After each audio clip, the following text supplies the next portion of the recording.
Para sahabat, dalam sebuah forum simposium desa tahun 2023, tepatnya 19 Februari 23, mantan pimpinan Pansus Ahmad Mukoam dan Budiman Sujatmiko itu mengingatkan kepada forum tentang dua asas utama dalam Undang-Undang Desa, yaitu rekognisi dan subsidiaritas.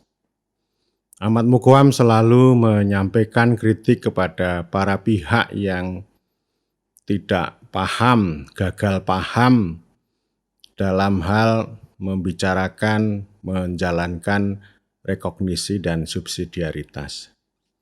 Semuanya mengalami kekacauan tidak duduk, termasuk program dana desa maupun ini ya termasuk BLT dana desa, kemudian SDGs desa dan seterusnya. Dan kalau kita setback ke belakang, ketika beliau memimpin sidang, itu menyampaikan pertanyaan kepada pemerintah. Paradigma apa yang mau kita pakai untuk menata ulang hubungan antara negara dan desa? Pemerintah menyiapkan jawaban itu beberapa hari, dan saya menjadi bagian dari proses itu. Jawabannya adalah rekognisi dan subsidiaritas. Jadi dua asas itu secara keilmuan itu bisa dipertanggungjawabkan, dan secara politik maupun hukum itu menjadi kesepakatan dan keputusan bersama antara DPR dengan pemerintah, yang kemudian kita kenal di dalam Undang-Undang Desa. Kemudian Budiman Sujatmiko juga mengingatkan bahwa asas-asas seperti demokrasi, partisipasi, transparansi, dan sebagainya itu sudah ada, itu sudah lazim dalam setiap undang-undang, pasti begitu. Tetapi yang khas kalau berbicara desa, maka asasnya adalah rekognisi dan subsidiaritas. Jadi itu penting, dua asas itu, dan saya menjadi bagian dari perjalanan RUU Desa sampai Undang-Undang Desa pada hari ini. Saya juga menegaskan bahwa melalui asas rekognisi dan subsidiaritas, Undang-Undang Desa itu menempatkan desa itu sebagai batu landasan dan batu penjuru bagi negara.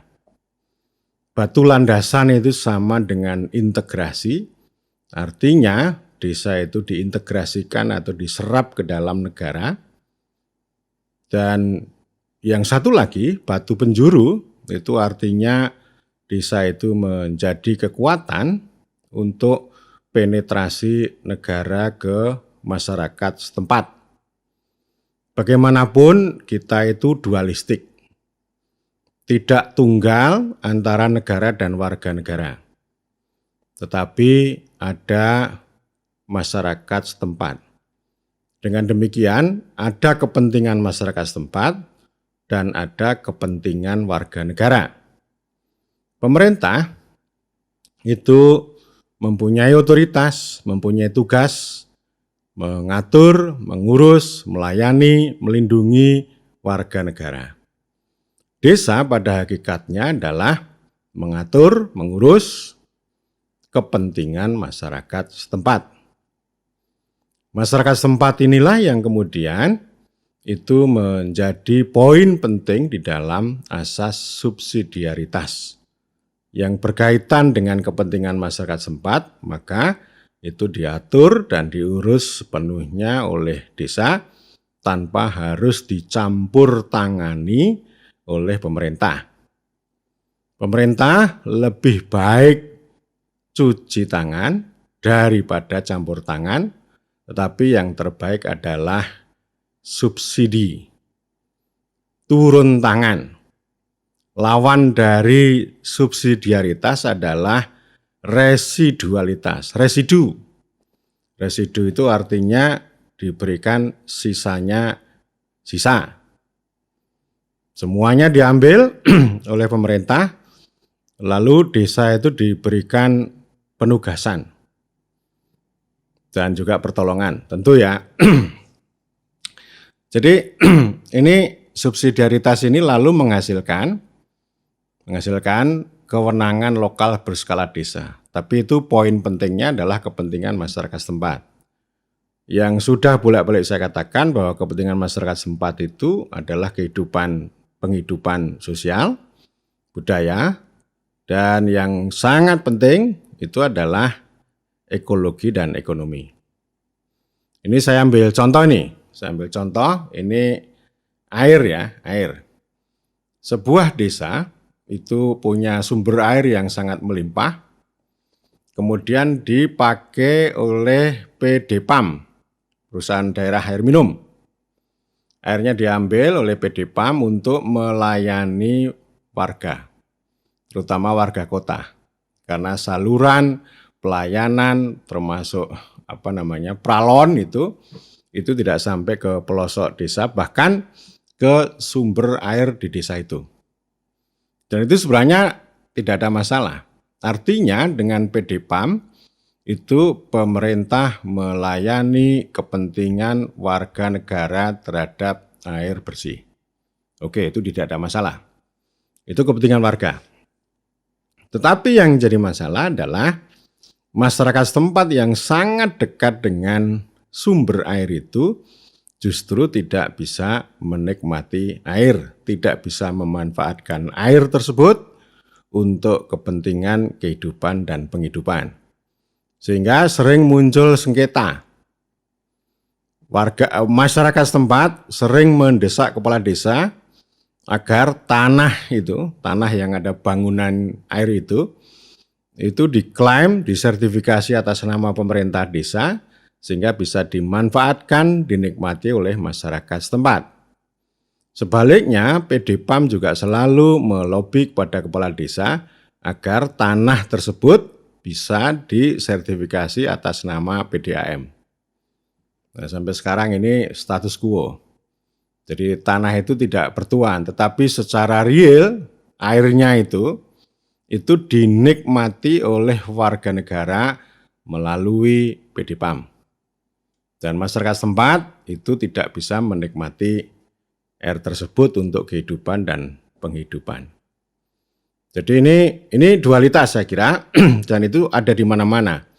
Kisah tentang air, tentang hutan, atau tentang ekologi yang lain, saya kira akan selalu muncul benturan antara kepentingan warga negara dengan kepentingan masyarakat setempat. Jadi artinya sebenarnya desa itu sebagai batu penjuru. Desa itu bisa juga merupakan representasi dari negara dalam masyarakat. Penetrasi terhadap hajat hidup orang banyak untuk kepentingan masyarakat setempat, bukan untuk kepentingan warga negara. Bolak-balik juga sudah saya katakan, ketika ada SD bersama sarprasnya yang ada di dalam wilayah desa, itu adalah bentuk pelayanan pemerintah kepada warga negara. Jadi SD itu tidak perlu menggunakan mekanisme desa, dan itu tidak ada masalah. Itu adalah bentuk penetrasi negara kepada warga negara yang berada di desa. Karena itu memang setiap orang desa ini kan punya dua identitas ya. Satu sebagai warga negara, dua sebagai masyarakat setempat. Dan kalau kita lihat rekognisi itu artinya bukan hanya sekedar mengakui, menghormati terhadap adat misalnya, bukan. Tetapi yang jauh lebih penting dari rekognisi adalah representasi, menghadirkan lokalitas dan kehidupan penghidupan masyarakat setempat itu ke dalam ranah pemerintahan, ranah hukum, ranah politik, dan seterusnya. Jadi artinya rekognisi itu tidak hanya sekedar mengakui dan menghormati, tetapi setelah itu membiarkan atau mengisolasi. Dan ini kan banyak terjadi itu, mengisolasi itu. Seperti halnya misalnya pemerintah Amerika Serikat itu ya mengakui terhadap suku Indian sebagai the first nation, sebagai bangsa pertama. Diakui, tapi setelah itu diisolasi. Artinya representasi suku Indian ke dalam dunia politik, pemerintahan, hukum itu tidak ada. Ya. Sama juga nanti ini ya, karena itu rekognisi ini wujud rekognisi itu artinya desa itu diintegrasikan menjadi bagian istilah Budiman Sujatmiko itu sebagai bangsa dan sekaligus juga menurut saya itu diintegrasikan ke dalam tubuh negara. Dan itu direpresentasikan secara konkret, disebut sebagai kesatuan masyarakat hukum. Bukan satuan wilayah administratif, bukan hanya sekedar pemukiman, tetapi ini sebagai kesatuan masyarakat hukum. Secara khusus kesatuan masyarakat hukum adat atau disebut sebagai self-governing community. Itu poinnya ya, dan oleh karena itu ketika kita berbicara desa, maka masuk dulu ke dua asas itu. Jangan masuk ke yang lain-lain. Termasuk bicara tentang masa jabatan kepala desa, masuklah dulu ke rekognisi dan subsidiaritas. Jangan masuk ke hukum tata negara yang linier, yang formalistik, yang digunakan untuk mengatur tentang pemerintahan nasional maupun pemerintahan daerah. Itu sangat berbeda. Jadi artinya ada distinct, bukan different ya, bukan berbeda tetapi distinct. Distinct itu kekhasan, keunikan. Kita lihat dari sisi budaya yang kemudian direpresentasikan ke dalam politik, ini desa itu sangat khas. Kecuali ya, kalau negara itu memang betul-betul melenyapkan desa. Sehingga tidak perlu lagi ada rekognisi. Jadi ini menjadi asas utama yang nanti akan saya dalami lebih lanjut. Artinya ya kalau Anda siapapun mau berbicara desa, maka yang paling pertama adalah rekognisi. Di balik rekognisi adalah representasi desa. Dengan kalimat lain, kalau kita bicara desa, jangan menggunakan standar-standar administrasi, standar ilmu, standar tata negara yang Anda punya. Tapi lihatlah dari belakang sana. Melihat desa ya dengan desa. Bukan dengan tata negara, bukan dengan manajemen, bukan dengan pemerintahan, bukan dengan yang lain-lain.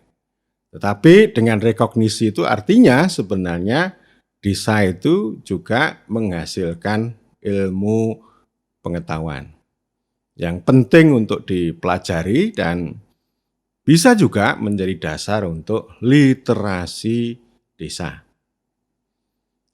Ya, ini secara prinsip dasar begitu dan hari ini itu jarang orang berbicara mengenai rekognisi subsidiaritas itu. Itulah yang kemudian disebut sebagai distorsi.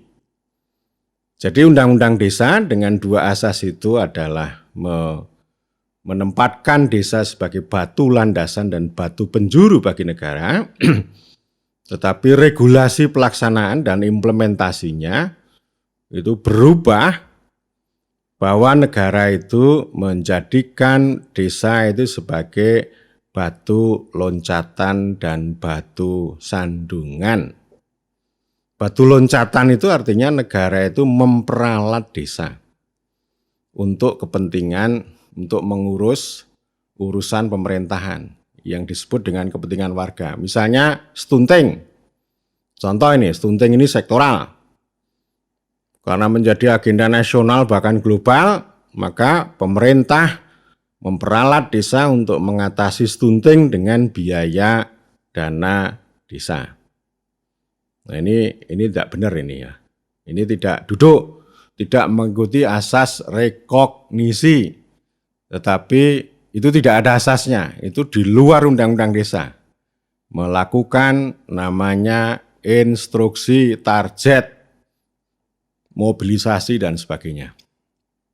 Jadi ini yang terjadi penyimpangan, dan ketika target-target instruksi itu tidak berhasil dengan gemilang, maka desa akan dituding bodoh, tidak mampu, dan sebagainya gitu ya. Dan oleh karena itu desa dianggap sebagai batu sandungan oleh negara. Nah, distorsi itu yang paling utama, Undang-Undang Desa itu menjadi dana desa. Dengan kalimat lain, Undang-Undang Desa itu direduksi, didistorsi menjadi program dana desa. Ini konyol nih, nanti ikutannya banyak sekali. Jadi artinya ngomong desa hanya ngomong dana desa, beserta program-program, entah itu pendataan, kemiskinan, SDGs, stunting, dan sebagainya. Itu yang menyimpang dari rekognisi dan subsidiaritas. Jadi artinya begini, kalau para pihak, sedikit pihak yang pro berpihak pada desa, maka mereka pasti akan bicara rekognisi. Tetapi kalau para pihak yang anti pada desa, maka akan berbicara dana desa. Oleh karena itu, siapapun yang bergulat, bergelut, sibuk dengan dana desa, sebenarnya berposisi anti pada desa. Seolah-olah mereka itu peduli pada desa, tetapi sebenarnya merusak desa. Dengan kata lain, ini bukunya Pak Mukwam, mereka membangun desa, tetapi sambil merusak desa. Tidak memperkuat desa, tetapi malah justru memperlemah. Dan kita juga ingat di dalam visi misi Undang-Undang Desa, karena dengan dua asas rekognisi dan subsidiaritas itu sebenarnya yang paling pertama adalah membuat desa kuat, memperkuat desa, bukan memajukan. Memajukan itu setelahnya itu. Jadi ini yang menurut saya menghasilkan apa yang kemudian disuarakan oleh para kepala desa itu adalah daulat desa. Jadi dengan kata lain, rekognisi dan subsidiaritas itu sebenarnya adalah membuat desa itu berdaulat yang bakal punya kontribusi untuk keadilan dan kemakmuran. Oleh karena itu, ini sebagai refleksi dan kita terus menggalang agar para pihak itu meninjau kembali terhadap praktek-praktek selama ini.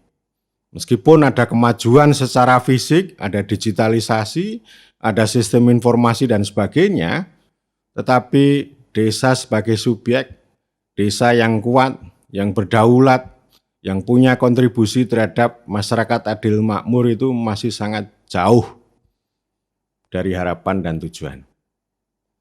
Oleh karena itu ini jika ini proses revisi ini terus bergulir, maka kembali pada pesan Pak Mukwam. Hal lama yang baik harus dipertahankan.